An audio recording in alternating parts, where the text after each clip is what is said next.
Hello, ladies and gentlemen. This is Scott Garrison here today with your second episode of Image Watch.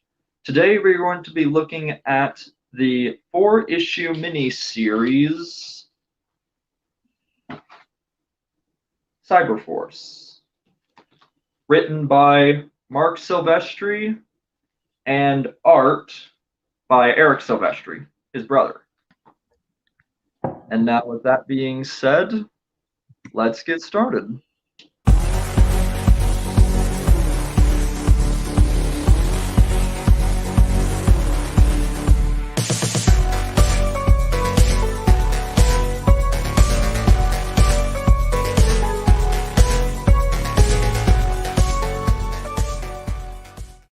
All right, now we got that away.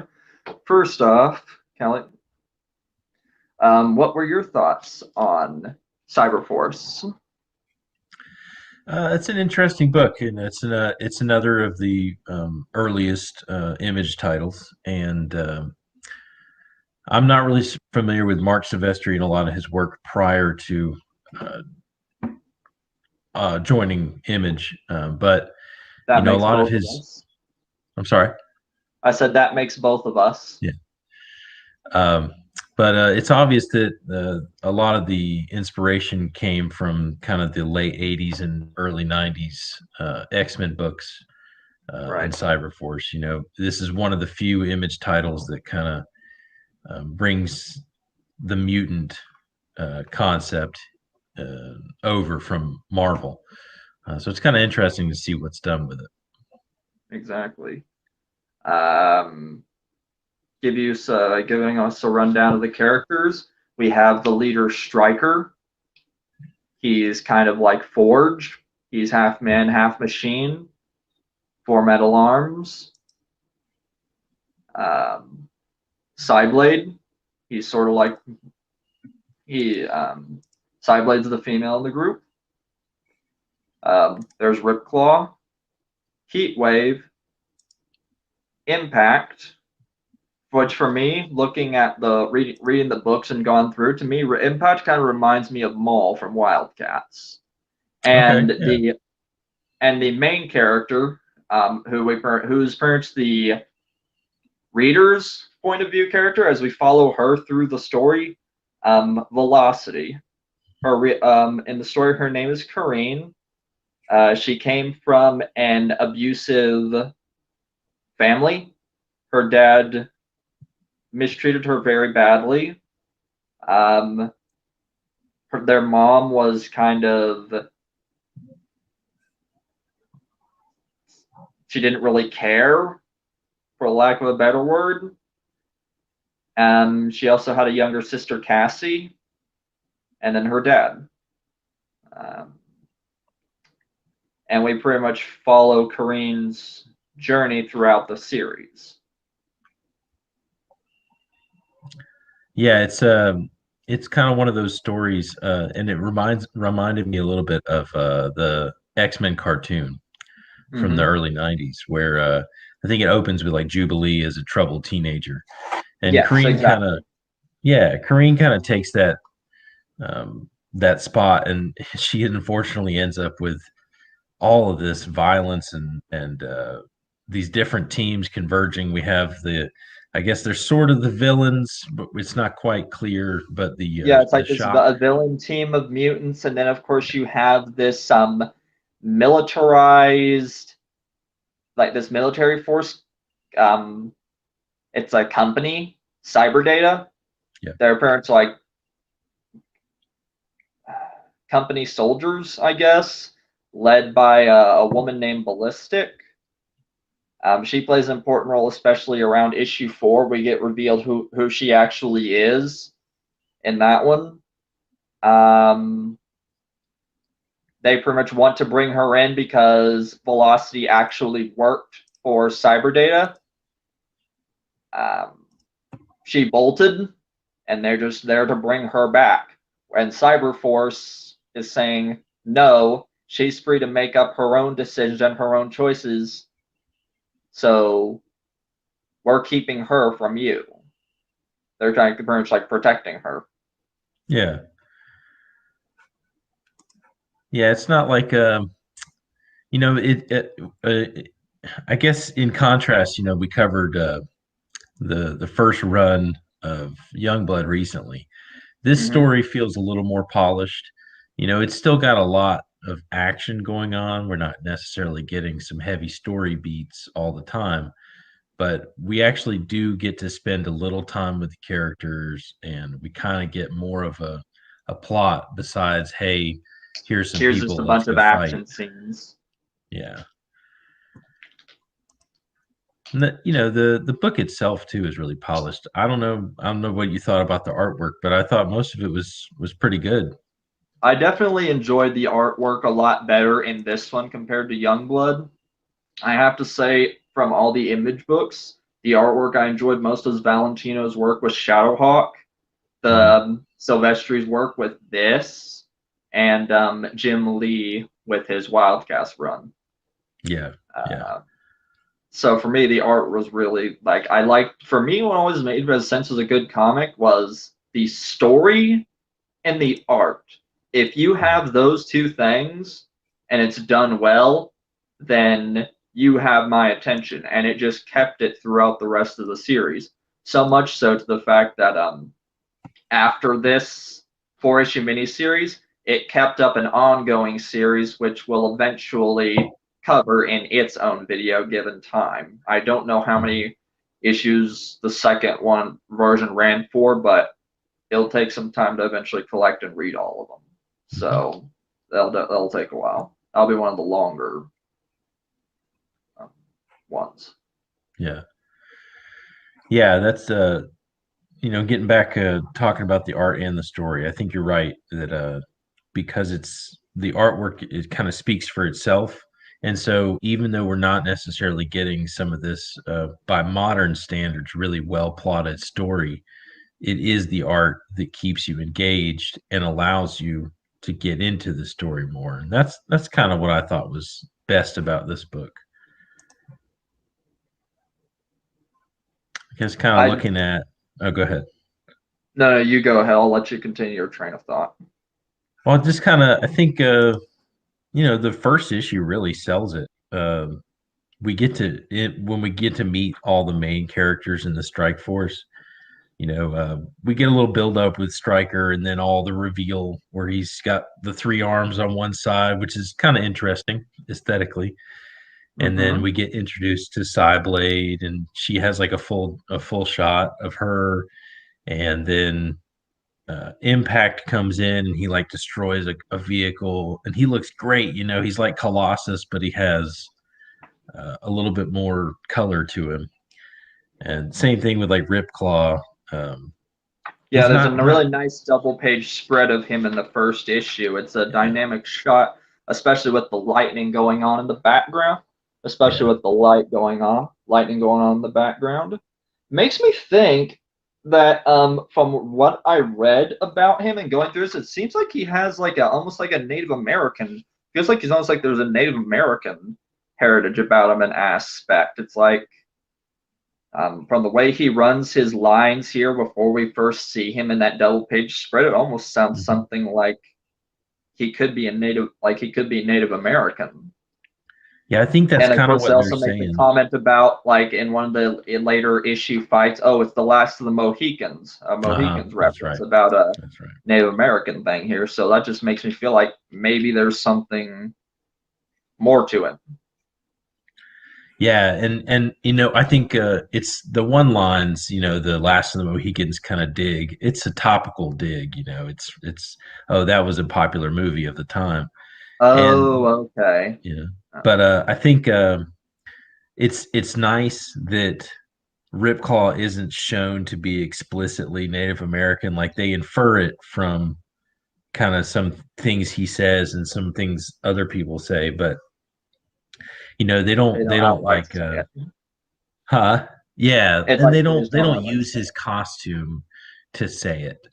And Okay. that's kind of a good thing. I mean, it'd be Do you fine if think he he did. is though? Like, do you think he is, and they just don't say it, or do you think he could be something else altogether, and we're just speculating? Because And ultimately, I the think I book think is that's what they're they're pretty much they're spelling a out. team of like almost like we'll say they're this Image World's version of the X-Men. They're mutants, mutants. Yeah, And well, absolutely. except for Stryker, he's a part cyborg, though. So I don't Right. really know what his powers are.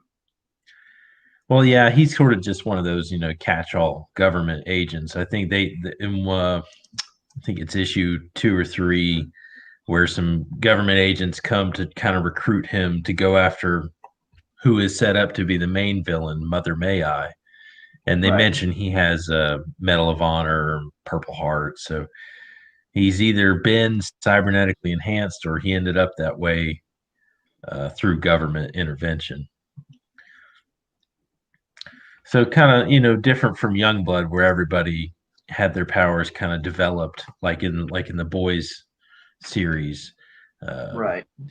he's kind of a homegrown hero, and he's not necessarily wholesome. I mean, he talks about blowing some guy away in the second or third page.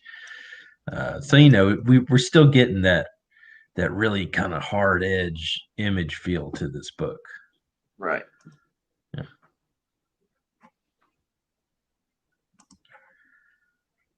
I guess I love the villain, like I mentioned earlier, Mother May I. That's Mother Uh, May I, yes.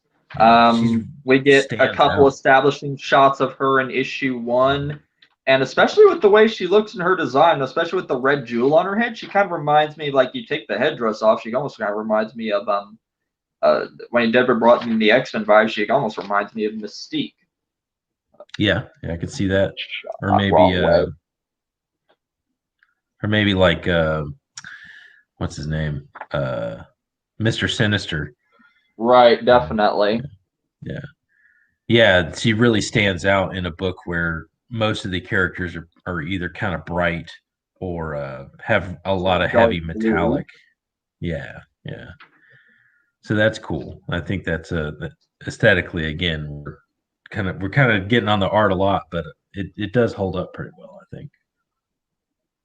Again, also back to what I said on the issue 1 about where Karine, Hmm. um, Velocity comes from a troubled childhood. Towards the end of the book, it pretty much kind of goes into like what I said.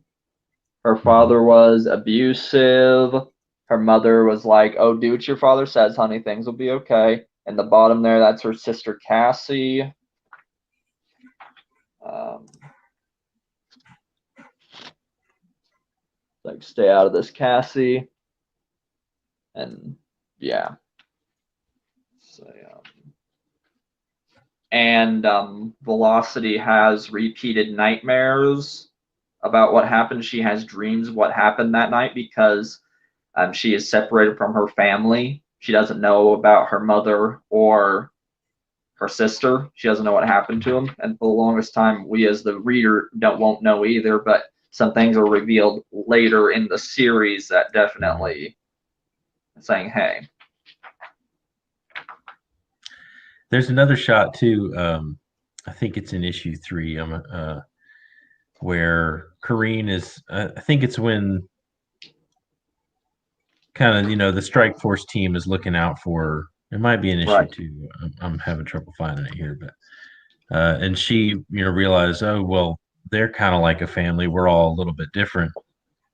Um, yeah," and she even says like they're a group of people like outsiders, mutants, and they all seem to care about each other like a family. yeah. So we kind of get that very sympathetic feel, and again, kind of harkening back to those early '90s X-Men books where Right, and the even the mutants were cartoon looking, itself. yeah, the mutants were kind of looking to find a family, find a home.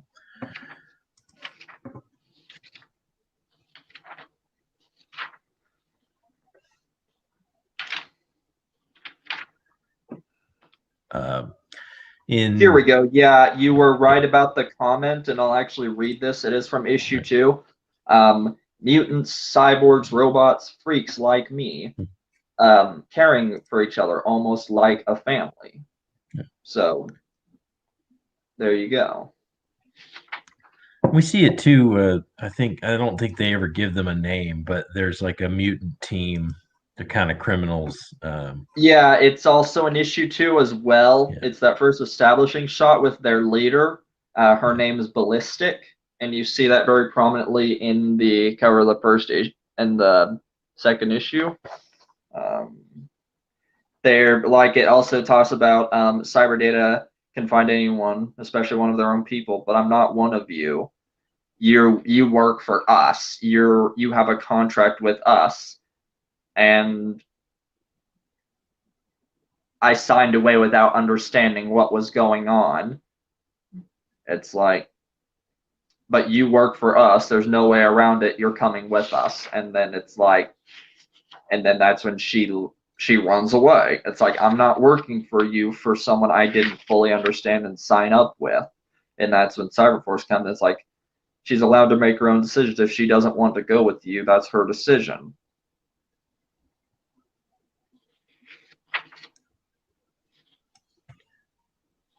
Yeah, and then later on, I think there's kind of this other mutant team that shows up and is stealing data, and this is kind of where we get to see kind of Cyber Data's evil plans. I guess they're trying to frame this team of mutants.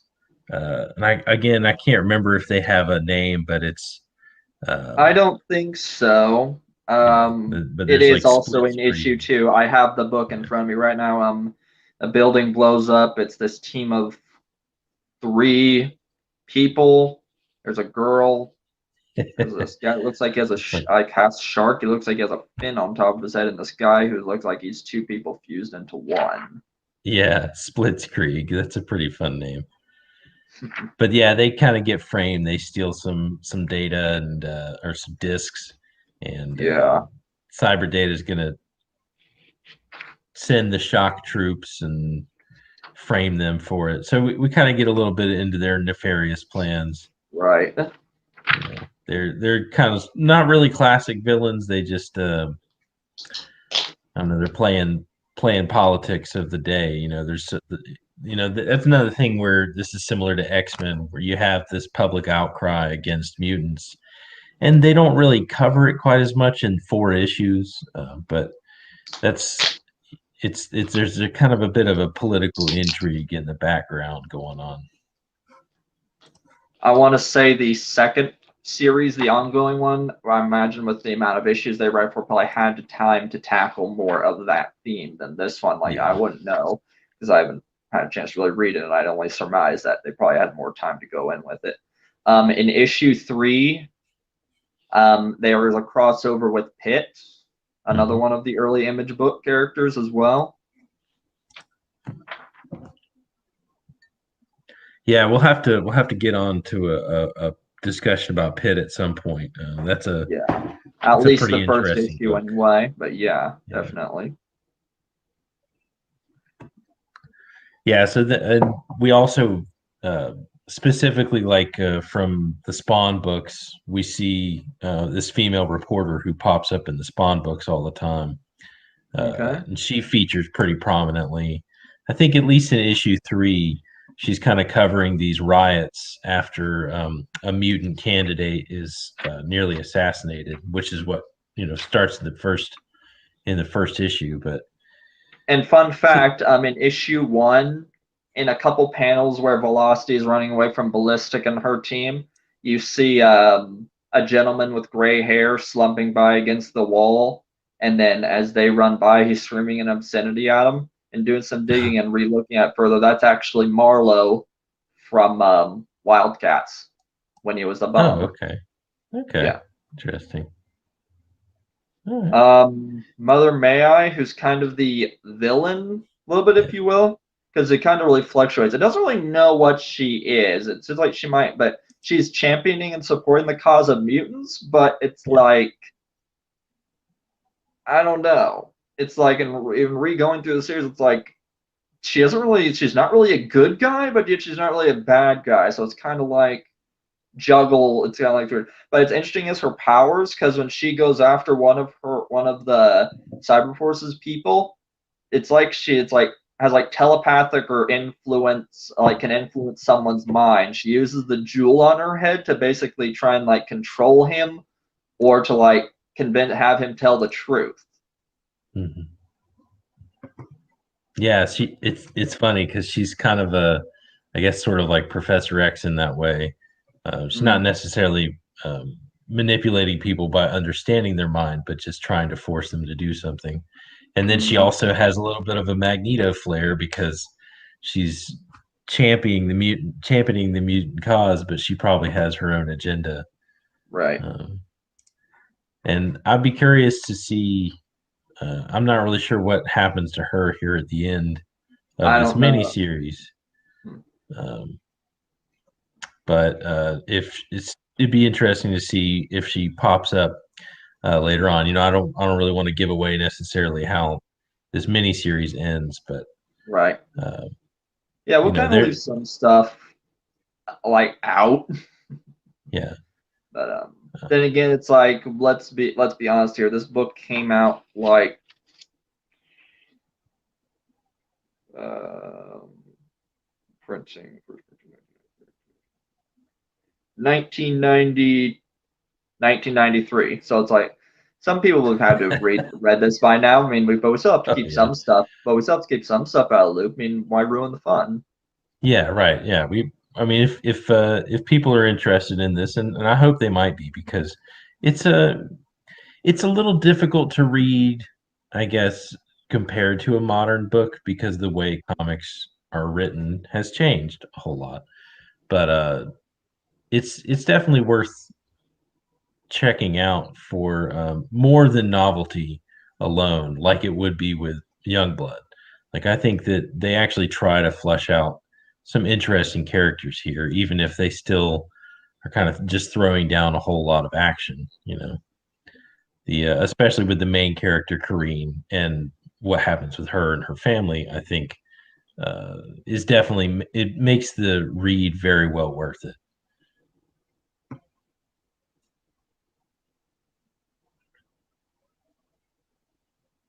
I did find something kind of amusing in issue 3 before you establish this whole establishing shot of with the whole fight with Pitt and just like the look on his face and on the look on Impact's face when he sees him, it's like, oh crap, what am I getting myself into? Well, it's like registered the look on his face, and he's like, if it had pupils, he'd be like, he's like, oh shit, what am I getting myself into? Well, it Oh kind of even yeah. says that for itself. He's like, what the heck? And then he just sees like his friend pretty much like out like a light, and it's just like, I'm sunk.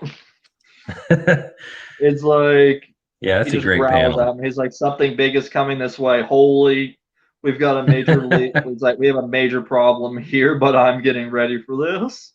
Um, Yeah, that's a great panel, and that's kind of a good that's a good way to look at what made Image sell when it first came out, and this is what maybe a lot of people who jumped on Image in the last decade or so don't understand or know about, but just the brutality in the artwork and how extreme and muscle bound and all the chains and the pouches and the metal pieces. It was just so awesome, as a kid when these books came out. It really sold it to people. And that panel that you just showed is a is is a what good probably example of that. In this book, there was also an advertisement for another image book. It's Deathmate. That was like 4 or 5 books, different colors, blue, black, Mhm. yellow, red, a prologue and an epilogue. And this one here, they're advertising black.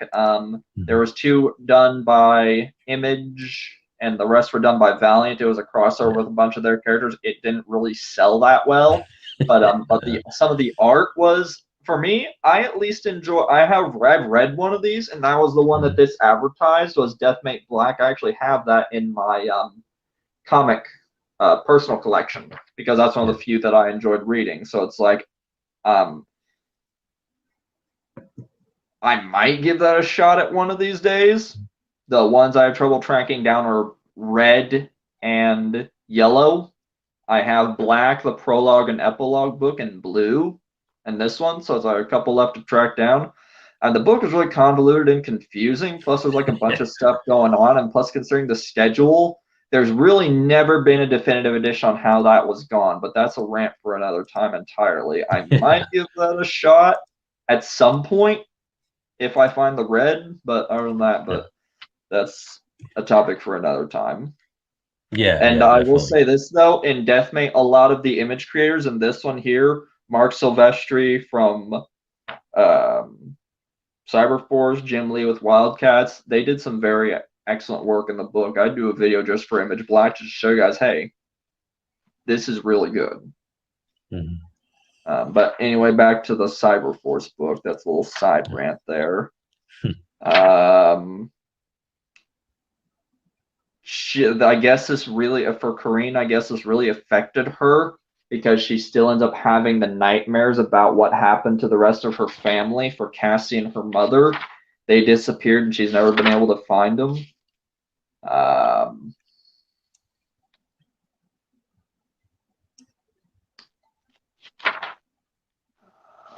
Yeah, and that again, without giving too much away, we do get a little bit of resolution to that, and I'll be curious when we do cover the rest of the series to see if there's a bit more development with her.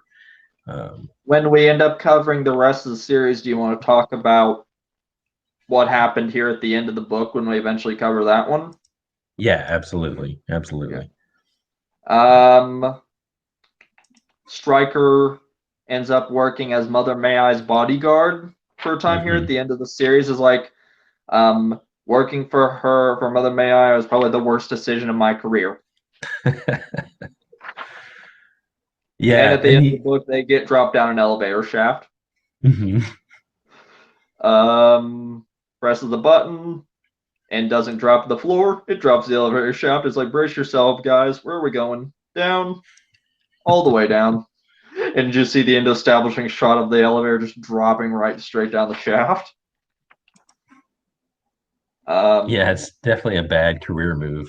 Yeah, definitely. There was also an outside the 4-issue miniseries. This was also collected in a trade and also had a zero issue. From what I can give you on the short end of it, issue zero was pretty much a prequel. It delved some Yeah. pieces about into the Striker and some of the others, and pretty much gave you a synopsis of, hey, this is what was going on with the characters before the start of issue one. Yeah, it's not necessarily like you said. It's a prequel, and it's not necessarily important for Not the really series. required for the overall reading, but it's something if you want to read and pick up a little bit about. It's more about character development and growth. Saying, hey, here's a little bit of backstory for him, so here you go. Yeah, we get a little piece of the puzzle too about the cyber data company and how they control people that work for them. So I thought that was kind of interesting and worth inclusion into this. You know, it'd be nice to read it as a trade. Uh, get kind of the little pieces of backstory they give you. Yeah, Mark Silvestri's Cyberforce trade paperback, 128 pages of the 4-issue miniseries, including the sold-out first issue, character bio files, pinups, Strike Force preview, which was a I've never read there. That's also another thing is Striker. He had another book that he was in, also written by Mark Silvestri. It was called Codename Strike Force, like Strike Force. Striker was the lead character, and he had his own adventure. Plus, issue one, I think I have it somewhere. He's on the cover. It delves into a bit of how he got his cybernetics. He was wounded in combat and had to have fixed. Hence why you see the metal arm. He lost part of his body. Okay. Well, also we can assume probably his eye as well because you see the metallic part on his eye as well, half of his face. Issue 5 pretty much wraps up the rest of it. Stryker and Mother May I had a little bit of an intimate moment. A lot of pretty the closing arguments happen, and there's a massive revelation between at the end between our villain characters and Velocity, but we'll save that for the second part of the series, and it just sort of wraps up there. Yeah, it's a good, well-contained story, and it's a lot. I mean, a lot happens in 4 issues. It's a pretty dense book as far as Right. reading it, you know. I think yeah, each issue is 20-something pages at least. Right. But it's worth every pen. What it's worth. But it's worth every dollar. What it's worth the dollar price to asking books. I found all these in the back issue bins for like $1 a piece. So honestly, it's worth the buy. It's if you haven't read this before, but I definitely recommend picking it up. Yeah, it's a pretty good one. Any closing thoughts?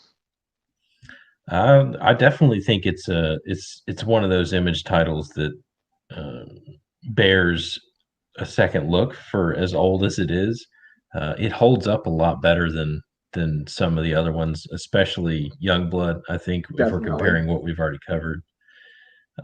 And you know, I look forward to coming back to this book because I know it's had 2 or 3 different incarnations, including one that had come out in the last few years. I think kind of had yeah. I think there's a newer version, but I don't know if it has anything to do with this. So, as you know, maybe we'll get to that eventually. But it'll be nice. We'll pick up with the second part of this at some point here in the future.